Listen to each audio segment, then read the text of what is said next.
चलो काली के पिले हमने 30 नंबर श्लोक जाए पिले पढ़ी हला 31 नंबर पिले देखिबा कौन कहउछंदी राजा नळंकर पिले 40 तो वर्णना सरीनी देखो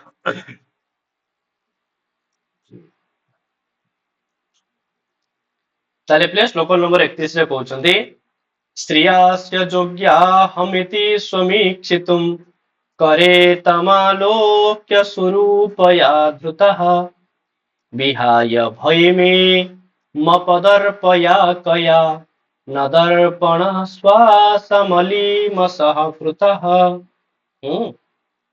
ताले पिले भयमीं विहाय हाँ कया स्वरूपया तम आलोक्य श्रिया अहम अस्य योग्या इति स्वम इक्षितुम करे धृतः दर्पणः अपदर्पया श्वासमलीमसः न कृतः देखो केड़ा सुंदर पिले एठी मध्ये वंदना करिसंदी पिले हां कहिसंदी पिले कि पिले भयमीम पिले भयमी की कहला दमयंती पिले काहे कहला से पिले भीम राजांकर झियो त तांग पितांग ना पिले कोन थला दमयंती पितांग ना भीम भीम भीम पिले हां भीमस्य अपत्यम स्त्री भयमी हैला आ तमन कॉलेज रे पिले क्लास आरंभ होइनी नहीं सर आरंभ होइनी अच्छा हो ताले पिले भयमी माने दमयंतीम त दमयंती को विहाय छाड़ी देले पिले कया स्वरूपया किए सेवा आउ सुंदरी स्त्री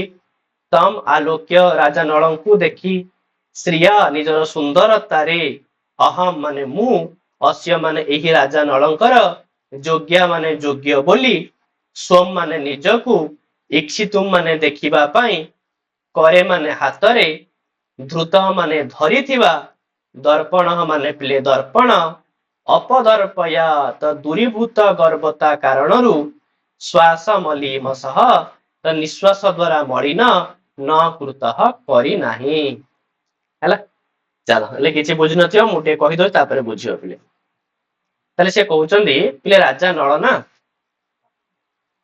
राजा नळंको पई केवल संसार जणे ही पिले जोग्या थिला सी होछि पिले दमयंती से कहउचंती कि दमयंती को छाड़ी देला परे आउ दुनिया रे पिले से कहउची एमिति को सुंदरी स्त्री नाही जो सुंदरी स्त्री की पिले मन मन भाबुथिबो कि मु राजा नळंक पई जोग्या काहे कि ना मु बहुत सुंदर तो सेति पई से निजको राजा नळंक पई जोग्या बोली भाबी किरी निजर सुंदरता को देखिबा पई पिले हाथ रे धरि थाए कोन ना पिले दर्पण कि जेते बेले दर्पण देखे निज चेहरा सेते बेले से भाबे ना मु राजा नळंक पई मोर एति सुंदरता मध्ये काफी नुहे तार जो गर्व थिला से गर्व सब तार भांगी जाए जहा फल तुम देखिथियो पिले जेते बेले कोन से लोक हताश हो जाए सेते बेले दीर्घ निश्वास पिले छाड़ी थाए जेते दीर्घ निश्वास छाड़िबो तो सेही निश्वास रे तुम देखिन पिले दर्पण रे पिले कोन पड़ी जीवो अरे दर्पण टिके पिले ओदालिया ही जाएनी हां दीर्घ निश्वास छाड़िले तो सही कथा कहउचंदी पिले तो को स्त्री दर्पण को श्वास मलीमसह पिले निश्वास द्वारा मलिन करी नथिला अर्थात जो भी सुंदरी स्त्री दमयंती छाड़ी दमयंती नुह पिले कारण दमयंती योग्य थिले जेति पई आरंभ रु कहि देले दमयंती को छाड़ी किरी आउ एमते को सुंदरी नाही जे कि पिले निज दर्पण को मलिन पकई न देथिला निज निश्वास रे काहे कि ना जेहेतु से निजको प्रथम भाबुथिला मु जेहेतु सुंदर सेति पई नळंक पई योग्या जेते परे दर्पण देखिला जानिला कि ना ए सुंदरता मध्य नळंक आगरे किछि नुह सेति पई जो दीर्घ निश्वास द्वारा दर्पण पिले मलिन पड़ी जाउथला बुझि पाइलो पिले श्लोक अर्थ ना नाही आज्ञा सर होला ए होछि पिले सुंदर वर्णना दमयंती को छाड़ी कोबा सुंदरी स्त्री राजा नळंक को देखि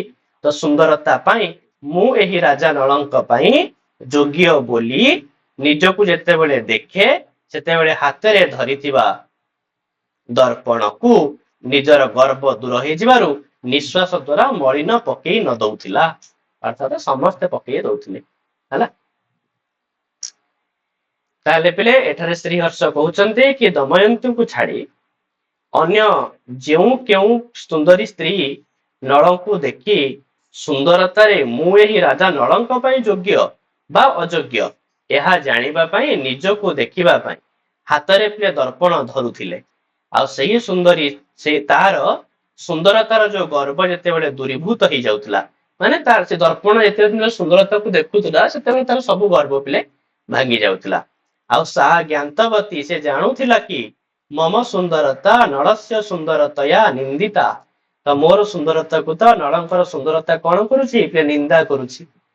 ଅତଃ ଏଣୁ ଦୀର୍ଘ ନିଶ୍ୱାସରେ ତା ଦ୍ଵାରା ଧରା ଯାଇଥିବା ଦର୍ପଣ ପିଲେ କଣ ହେଇଯାଉଥିଲା ନା ମଳିନ ହେଇଯାଉଥିଲା। ହେଲା, ତାହେଲେ ପିଲେ ଭୈମୀ ଏଟା ପିଲେ ଭୈମୀ ହବା କଥା। ଭୈମୀ କା ଦମୟନ୍ତୀ ସାର୍। ଦମୟନ୍ତୀ। ଆଉ ପିଲେ କହ ଶ୍ୱାସ ମଲିମସହ ନିଶ୍ୱାସରେ ପିଲେ କଣ ମଳିନ ପଡି ଯାଉଥିଲା, କଣ ସାର୍ ଦର୍ପଣ। ଦର୍ପଣ। ହେଲା, ତ ଛନ୍ଦ ପିଲେ ବଂଶସ୍ଥ, ଅଳଙ୍କାର ପିଲେ ଅତିଶୟୋକ୍ତି ଅଳଙ୍କାର। ତାପରେ କଣ କହୁଛନ୍ତି ପିଲେ ଶ୍ଲୋକ ନମ୍ବର 32 ରେ କହୁଛନ୍ତି ପିଲେ କି ଯଥୋହ୍ୟମାନଃ ଖଲୁ ଭୋଗ ଭୋଜିନା ପ୍ରସୈହ ବୈରୋଚ ନିଜସ୍ୟ ପତ୍ତନମ୍ ବିଦର୍ଭଜାୟା ମଦନସ୍ତଥା ମନୋ ନଲାବରୁଦ୍ଧଂ ବୟସେ ବବେଶିତଃ। ତାହେଲେ ପିଲେ ଯଥା ଭୋଗ ଭୋଜିନା ବୟସା एव उह्यमानः मदनः अनडावरुद्धं वैरोचनिजस्य पत्तनं प्रसह्य बेसितः खलु तथा भोगभोजिना वयसा एव उह्यमानः मदनः नलावरुद्धं विदर्भजायाः मनः प्रसह्य बेसितः खलु। चलो ये मध्य बहुत सुंदर वर्णना पिले करा जायछि, बुझला।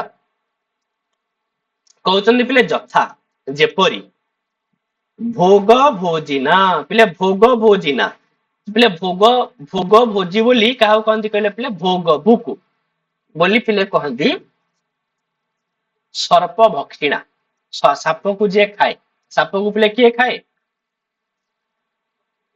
सर गरुड़। गरुड़। एटी पिले कने केते सुंदर पिले श्लेष से व्यवहार करिसନ୍ତି पिले तुम माने बुझिबो। ताले पिले भोग भोजिना माने सर्प भक्षिणा साप खाउथिबा पिले बयसा तुम मान जानिथिबो गोटे शब्द पिले अछि बयस शब्द। बयस शब्दर दीटा अर्थ अछि, बयसर माने पक्षी भी, बयसर माने पिले बयस भी। ताले प्रथमे अर्थ हो पिले बयसा माने पक्षी ना, ताले सर्प भक्षण करुथिबा पक्षी पिले के गरुड़। से कौन करे ना पिले उह्यमानः पिले प्राप्यमानः प्राप्त करिथिबा मदनः मदनः के ना कृष्णस्य पुत्रः प्रद्युम्नः कृष्णଙ୍କର पुଅ प्रद्युम्न ना नहीं अरे पिले कामदेव भी तो याकर पुଅ की जन्म होइतला ना कृष्णଙ୍କର पुଅ ହେଇକିରି ना नहीं जार पिले ना आज्ञा सर। जार ना पिले कौन थिला प्रद्युम्न थिला पिले तो प्रद्युम्न अनड़ावरुद्धम पिले अनड़ावरुद्धम माने अग्नि परिवृत्तम तो अग्नि चारि पाखरे वैरोचनिजस्य पिले वैरोचनिज हला पिले बाणासुर पिले हला बाणासुर को कहंती से वैरोचनिर संतान। तो बाणासुरर पिले पत्तनम पत्तनम शब्दर अर्थ होछि पिले नगरम नगर को प्रसह्य माने बलात् बलपूर्वक बेसितः माने प्रवेशितः प्रवेश करिथिले खलु एव। એટલે ઈ ପିଲେ ତ ଗୋଟେ ଅର୍ଥ ହେଇଗଲା। ଏ ସବୁ ୱାର୍ଡ ର ଅର୍ଥ ଦେଖିଲା ବେଳକୁ ଏମିତି ଗୋଟେ ଅର୍ଥ ହେଇପାରୁଛି। ତ ତମେ ଜାଣିଥିବ ପିଲେ ଆମର ସେ ଯୋଉ ପ୍ରଦ୍ୟୁମ୍ନର ଗୋଟେ ପୁଅ ଥିଲା ପିଲେ ଅନିରୁଦ୍ଧ ତା ନା, ଜାଣିଛ ପିଲେ ଅନିରୁଦ୍ଧ ନା ଶୁଣିଛ? ଆଜ୍ଞା ଅନିରୁଦ୍ଧ ଏଇ ଯୋଉ ବାଣାସୁରଙ୍କର ଝିଅକୁ ଉଷାବତୀକୁ ବାହା ହେଇଥିଲେ। ହଁ ତ ବାଣାସୁରଙ୍କ ଝିଅକୁ ସେ ଲଭ୍ କରୁଥିଲେ। ହଁ ଅନିରୁଦ୍ଧ ପିଲେ ବୁଝିହେଲା। ଏ ବାଣା ଏ ଉଷାବତୀ ହରଣ ସାର୍ ଗୋଟେ ଗୀତିନାଟ୍ୟ ଥିଲା ତାକୁ ମୁଁ ଦେଖିଥିଲି ତ ଜାଣିଥିଲି ସାର୍। ତ ସିଏ ସେ ଉଷାବତୀକୁ ତ ଭଲ ପାଉଥିବେ ଅନିରୁଦ୍ଧ, କିନ୍ତୁ ଇଏ ଯୋଉ ବାଣାସୁର ପିଲେ ଇଏ ପ୍ରଚଣ୍ଡ ଶିବଙ୍କର ଭକ୍ତ ପିଲେ, ଠିକ ଅଛି। ଇଏ ସେଥିପାଇଁ ଅନିରୁଦ୍ଧକୁ ପିଲେ ବନ୍ଦୀ ବନେଇ ଦେଇଥିବ। ହଁ ବାଣାସୁର ପିଲେ ଆଉ ତାକୁ ରକ୍ଷା କରିବା ପାଇଁ କିଏ ନା ଗରୁଡ ପିଲେ ନେଇକିରି ଯାଇଥିବ କାହାକୁ ପ୍ରଦ୍ୟୁମ୍ନକୁ ପିଲେ ନେଇକିରି ଯାଇଥିବେ। ପ୍ରଦ୍ୟୁମ୍ନର ପୁଅ ଯେହେତୁ ପୁଅକୁ ରକ୍ଷା କରିବା ପାଇଁ ଯାଇଥିବେ। ତ ଇଏ ପ୍ରଥମ ଅର୍ଥ ପିଲେ ହଉଛି କହୁଛି ଯେପରି सर्प भक्षण करुवा पक्षी माने गरुड़ पिले पहुंचई देइथिला काहाकू ना कृष्णकर पुओ प्रद्युम्न को कोठी पहुंचई देइथिला ना अग्नि परिवृत्त सब बेले पे निया जळे राक्षस मानकर पुरी माने सब जड़े निया जळुथिबो ତ ସେଭଳିଆ ବାଣାସୁର ନଗରରେ କେମିତି କେମିତି ପିଲେ ଭିତରେ ପ୍ରବେଶ କରିଦେଇଥିଲା ନା ବଲାତ୍ ବଳପୂର୍ବକ ନା ନାଇଁ ତ ସବୁ ସିପାହୀ ମାନଙ୍କୁ ଧ୍ୱଂସ ବିଧ୍ୱଂସ କରିକିରି ସେ ପିଲେ ନେଇକିରି ପ୍ରବେଶ କରେଇ ଦେଇଥିଲା ପ୍ରଦ୍ୟୁମ୍ନକୁ। ତ ଠିକ ସେହିପରି କଣ ହେଇଛି ପିଲେ ନା ଭୋଗ ଭୋଜିନା ସେଠି ଭୋଗ ଭୋଜନାର ଅର୍ଥ ଥିଲା କଣ ସେଠି ଭୋଗ ଭୋଜନାର ଅର୍ଥ ଥିଲା ପିଲେ ସର୍ପ ଭକ୍ଷିଣା ଯୋଉ ଆମର ଗରୁଡ କିନ୍ତୁ ଏଠି ଭୋଗ ଭୋଜନା କଣ ନା ସୁଖସ୍ୟ ଅନୁଭାବ କେନ ସୁଖ ଯିଏ ଅନୁଭବ କରାଏ ସେହି ତାହେଲେ ସୁଖ କିଏ ଅନୁଭବ କରାଏ ନା ବୟସା ଯୋଉ ଅବସ୍ଥା ତାହେଲେ କୋଉ ଅବସ୍ଥା ପେ ସୁଖ ଭୋଗ କରାଏ ନା ଯୌବନ ଅବସ୍ଥା ଆରେ ସୁଖ ଭୋଗ କିଏ କରାଏ ଯୌବନ ଅବସ୍ଥା ତାହେଲେ ସୁଖ ଅନୁଭବ କରାଉଥିବା ବୟସା ମାନେ ଅବସ୍ଥା ହିଁ ଉହ୍ୟମାନ ଚିନ୍ତା କରାଗଲା ତ ସେତେବେଳେ ମଦନ କାମ ନଲାବରୁଦ୍ଧମ ସେଠି ପିଲେ ଅନଳାବରୁଦ୍ଧମ ହଉଥିଲା ଏଠି ନଳାବରୁଦ୍ଧମ ତ ନଳ ସମ୍ବନ୍ଧୀ ବିଦର୍ଭ ଜାୟା ଦମୟନ୍ତୀଙ୍କର ମନଃ ମାନେ ମନକୁ ପ୍ରସହ୍ୟ ମାନେ ବଳପୂର୍ବକ ବେଶିତ ମାନେ ପ୍ରବେଶ କରିଥିଲେ ସେଠି ଯେମିତି ପିଲେ ଗରୁଡ କଣ କରିଥିଲା ନା ଗରୁଡ ପିଲେ ପ୍ରବେଶ କରେଇଥିଲା କାହାକୁ ନା କୃଷ୍ଣଙ୍କ ପ୍ରଦ୍ୟୁମ୍ନକୁ ପୁତ୍ର। କୃଷ୍ଣଙ୍କ ପୁତ୍ର ମଦନକୁ ତାହେଲେ ଏଠି ବି ମଦନକୁ ପିଲେ ପ୍ରବେଶ କରାଉଛି ସେଇ ବୟସା କିନ୍ତୁ ଏଠି ବୟସର ମାନେ ହଉଛି ଅବସ୍ଥା ଯୌବନ ଅବସ୍ଥା ସେ ଯୌବନ ଅବସ୍ଥା ପିଲେ ଏଠି କିନ୍ତୁ ମଦନର ଅର୍ଥ ହଉଛି ପିଲେ କାମ ହେଲେ କାମକୁ ପ୍ରବେଶ କରେଇଲା ବଳପୂର୍ବକ କୋଉଠି ନା ଦମୟନ୍ତୀଙ୍କର ମନରେ ଆଉ ସେ କାମ ପୁଣି କୋଉ ଭଳିଆ କାମ ନା ନଳ ସମ୍ବନ୍ଧୀ କାମ ନଳକୁ ସେ କାମନା କରି ବସିଲେ ବୁଝିପାରୁଛ ପିଲେ କେମିତି ଗୋଟିଏ ଗୋଟିଏ ଇଏର ପିଲେ କେମିତି ଭିନ୍ନ ପ୍ରକାର ଅର୍ଥ କରିକିରି ଅର୍ଥ କରାଯାଉଛି ଶ୍ଲୋକର ଅର୍ଥ ପିଲେ ବୁଝିପାଇଲ କି ନା ନାଇଁ ଆଜ୍ଞା ସାର୍। ଦେଖ ସେଠି ମଧ୍ୟ ପିଲେ ମଦନକୁ ପ୍ରବେଶ କରେଇଥିଲା ଭୋଗ ଭୋଜିନା ବୟସା ମାନେ ସର୍ପ ପକ୍ଷୀ ମାନେ ଗରୁଡ ଏଠି ବି ପିଲେ ମଦନକୁ ପ୍ରବେଶ କରିଛି ଏଇ ଭୋଗ ଭୋଜିନା ବୟସା କିନ୍ତୁ ଏହାର ଅର୍ଥ ହେଲା ପିଲେ ସୁଖକୁ ଅନୁଭବ କରାଉଥିବା ଅବସ୍ଥା ମାନେ ଯୌବନ ଅବସ୍ଥା ଇଏ ବି ମଧ୍ୟ ମଦନକୁ ହିଁ ପ୍ରବେଶ କରେଇଲା କିନ୍ତୁ କାମ ହେଲା ପିଲେ ଆଉ ସେଠି ସେ ପ୍ରବେଶ କରିଥିଲା ବାଣାସୁରର ନଗରକୁ ବାକି ଏଠି ପ୍ରବେଶ କରେଇଛି ପିଲେ ଦମୟନ୍ତୀଙ୍କର ମନକୁ ହେଲା ଚାଲ ତାହେଲେ ପିଲେ ଏଠାରେ ଶ୍ରୀହର୍ଷ କହୁଛନ୍ତି ଯେପରି ସର୍ପଭକ୍ଷୀ ଗରୁଡ ଶ୍ରୀକୃଷ୍ଣଙ୍କର ପୁତ୍ର ପ୍ରଦ୍ୟୁମ୍ନକୁ ନେଇ ବାଣାସୁରର ନଗରକୁ ଶୋଣିତ ଆଚ୍ଛା ଶୋଣିତପୁର ତାର ନଗରର ନାଁ ପିଲେ ହେଲା ତ ସେଇଠି ବଳପୂର୍ବକ ପ୍ରବେଶ କରେଇଥିଲା ସେହିପରି ସୁଖ ଅନୁଭବ କରୁଥିବା ଯୌବନ ଅବସ୍ଥା ତ ଚିନ୍ତା କରାଯାଉଥିବା ନଳ ସମ୍ବନ୍ଧୀ କାମକୁ ଦମୟନ୍ତୀଙ୍କର ମନରେ ପିଲେ ବଳପୂର୍ବକ ପ୍ରବେଶ କରେଇଲା ହେଲା ତାହେଲେ କିଏ ପିଲେ ଉହ୍ୟମାନ ମଦନକୁ ବାଣାସୁରର ନଗର ଭିତରେ ପ୍ରବେଶ କରେଇଥିଲା ଭୋଗ ଭୋଜି ନ ବୟସ। ଭୋଗ ଭୋଜି ନା ବୟସା ତ ଏଠି ଛନ୍ଦ ହେଉଛି ପିଲେ ବଂଶସ୍ଥ ଅଳଙ୍କାର ପିଲେ ଶ୍ଲେଷ ଅଳଙ୍କାର ଆଉ ଉପମା ଅଳଙ୍କାର ମଧ୍ୟ ହେଲା ତାପରେ କଣ କହୁଛନ୍ତି ପିଲେ ନା ନୃପେନୁ ରୂପେ ନିଜ ରୂପ ସମ୍ପଦା ଦିଦେଶ ତସ୍ମିନ୍ ବହୁଶ ଶ୍ରୁତିଂ ଗତେ ବିଶିଷ୍ୟ ସା ଭୀମ ନରେନ୍ଦ୍ର ନନ୍ଦନା ମନୋଭବାଜ୍ଞକ ବସମ୍ବଦಂ ମନଃ ତାହେଲେ ପିଲେ ସା ଭୀମ ନରେନ୍ଦ୍ର ନନ୍ଦନା ନିଜ ରୂପ ସମ୍ପଦାମ ଅନୁରୂପେ ତସ୍ମିନ୍ ନୃପେ ବହୁଶଃ ଶ୍ରୁତିଂ ଗତେ ବିଶିଷ୍ୟ ମନୋଭବାଜ୍ଞକ ବସମ୍ବଦಂ ମନଃ ଦିଦେଶ ତାହେଲେ ପିଲେ ସା ମାନେ ସେହି ପିଲେ ଭୀମ ନରେନ୍ଦ୍ର ନନ୍ଦନା ତ ଭୀମ ରାଜାଙ୍କର ଝିଅ ଦମୟନ୍ତୀ ନିଜ ରୂପ ସମ୍ପଦା ନିଜର ସୌନ୍ଦର୍ଯ୍ୟ ରୂପକ ସମ୍ପତ୍ତିର ବା ନିଜ ସୌନ୍ଦର୍ଯ୍ୟ ରୂପକ ସମ୍ପତ୍ତି ପାଇଁ ପିଲେ ଅନୁରୂପ ମାନେ ଯୋଗ୍ୟ କିଏ ସେ ନା ତସ୍ମିନ୍ ନୃପେ ସେହି ରାଜା ନଳଙ୍କ ଠାରେ କଣ ହେଇଥିଲା ନା ବହୁଶଃ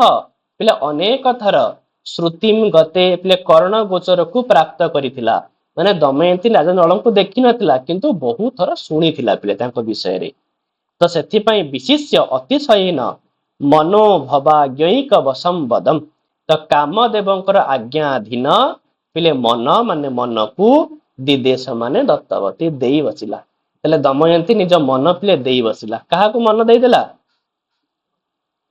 ରାଜା ନଳଙ୍କୁ ପିଲେ ମନ ଦେଇଦେଲା ବୁଝିଲା ଆଉ କୋଉ ଭଳି ରାଜା ନଳଙ୍କୁ ନା ଯୋଉ ରାଜା ନଳ ତାଙ୍କ ଦୃଷ୍ଟି ପଥକୁ ସିନା ଆସିନଥିଲେ କିନ୍ତୁ କର୍ଣ୍ଣ ପଥକୁ ପିଲେ ଆସିଥିଲେ ସେଭଳିଆ ରାଜା ନଳଙ୍କୁ ଆଉ ଯୋଉ ରାଜା ନଳ ଦମୟନ୍ତୀଙ୍କର ସୌନ୍ଦର୍ଯ୍ୟ ରୂପକ ସମ୍ପତ୍ତି ପାଇଁ ଅନୁରୂପ ଥିଲେ, ଯୋଗ୍ୟ ଥିଲେ, ସେଭଳିଆ ରାଜା ନଳଙ୍କ ପାଖକୁ ପିଲେ ଯାଇକିରି ନିଜର ସେ ମନ ଦେଇ ବସିଲେ।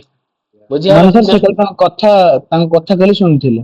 ଖାଲି କଥା ଶୁଣିକିରି ହିଁ ଭଲ ପାଇଥିଲେ। ହେଲା ସେତେବେଳର ଭଲ ପାଇବା ପିଲା କେତେ ସୁନ୍ଦର ଥିଲା, ଖାଲି ଶୁଣି ଶୁଣିକି ପିଲେ ଭଲ ପାଇ ଯାଉଥିଲେ। ନା କିଏ କାହାକୁ ଦେଖିଥିଲା, ନା କିଏ କାହାକୁ ଜାଣିଥିଲା। ବୁଝିପାରିଲ କି ନାଇଁ? ଆଜ୍ଞା ହେଲା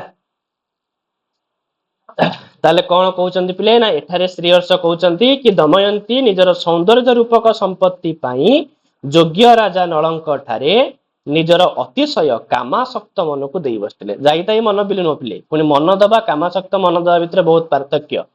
ହଁ, ଖାଲି ମନ ଦବା ତ ନର୍ମାଲି ଆଫେକ୍ସନ, ଆଉ କାମାସକ୍ତ ମନ ଦେବା ଆକୁ କହନ୍ତି ଲଭ ପିଲେ। କାହିଁକିନା ଲଭ ଆଉ ଆଫେକ୍ସନ ଭିତରେ ଡିଫରେନ୍ସ ଅଛି ପିଲେ। ଲଭ ଟା ହଉଛି ପିଲେ ସତ୍ୱ ଗୁଣର ବିଷୟ, ଆଫେକ୍ସନ ହଉଛି ପିଲେ ରଜ ଗୁଣର ବିଷୟ। ଠିକ ଅଛି। ଆଉ କିମର୍ଥମ ଚେତ, କାହିଁକି? ହଁ, ତ ରାଜା ନଳଙ୍କର ରୂପ ଗୁଣ ଆଦି ଅନେକ ବାର ତାଙ୍କ କରଣ ଗୋଚରତାକୁ ପ୍ରାପ୍ତ କରିଥିଲା। ରାଜା ନଳଙ୍କର ରୂପ, ତାଙ୍କର ଗୁଣ ଅନେକ ଥର ପିଲେ ତାଙ୍କ କାନରେ ବାଜିଥିଲା, କାନରେ ପଡିଥିଲା। ସେଥିପାଇଁ ସେ ନିଜର କାମାସକ୍ତ ମନକୁ ପିଲେ ଦେଇ ବସିଥିଲେ। ହେଲା, ତାହେଲେ ପିଲେ କିଏ ନଳଙ୍କୁ ନିଜର ମନ ଦେଇଥିଲେ? ଦମୟନ୍ତୀ। ଦମୟନ୍ତୀ ପିଲେ। ଭୀମ ନରେନ୍ଦ୍ର ନନ୍ଦନା, ତ ଛନ୍ଦ ଏଠି ପିଲେ ବଂଶସ୍ଥ ଛନ୍ଦ। ହେଲା, ହଉ ଆମେ ପୁଣି ପିଲେ କାଲିକି 34 ନମ୍ବର ଶ୍ଲୋକରୁ ଦେଖିବା। ତ ଧୀରେ ଧୀରେ କରିକି ପିଲେ ସାରିଦବା ଆକୁ। ଠିକ ଅଛି, ଏଇଟା ସବୁଠୁ ବଡ ଅଛି ନା ପିଲେ, ଏଇଟା ସରିଗଲେ ସାର୍ ଜ୍ୟୋତିଷ କେଉଁଠୁ ଆରମ୍ଭ କରିବ? ଜ୍ୟୋତିଷ ତ ଆରମ୍ଭ କରି ଜ୍ୟୋତିଷ ତ ପିଲେ ହେଇଯିବ ଶୀଘ୍ର। ଆମେ ଜ୍ୟୋତିଷ ଏବେ ସପ୍ତାହକୁ 2 ଦିନ ଏମିତି କ୍ଲାସ କଲେ ବି ହେଇଯାଆନ୍ତା, ଶନିବାର ରବିବାର କ୍ଲାସ କରି କରି ମଧ୍ୟ ନେଲେ ସରିଯାଆନ୍ତା, ନାଇଁ କି? ଆଜ୍ଞା ସାର୍। ଜ୍ୟୋତିଷ ବହୁତ କମ ଅଛି ପିଲେ, ଶନିବାର ରବିବାର ନେଲେ କ୍ଲାସ କରି କରି ସାରିଦବା ତାକୁ। ହେଲା, ଆଜ୍ଞା। ଆଉ ବାକି ସାହିତ୍ୟର ତ ପିଲେ ଆପରେ ଆଉ ଗୋଟିଏ ତ ରହିବ ବୋଧେ, ଏଇଟା ସରିଲା ପରେ ବୋଧେ ସାହିତ୍ୟର ସାର୍ ଦର୍ପଣ ସାର୍। ସାହିତ୍ୟ ଦର୍ପଣ ଟା ପିଲେ ଅଛି। ହଉ ହଉ ହଉ। ସାର୍ ଆମର ଏଇ ନୈଷ ନବୀନ ସାର୍ ଆଉ ସାଇ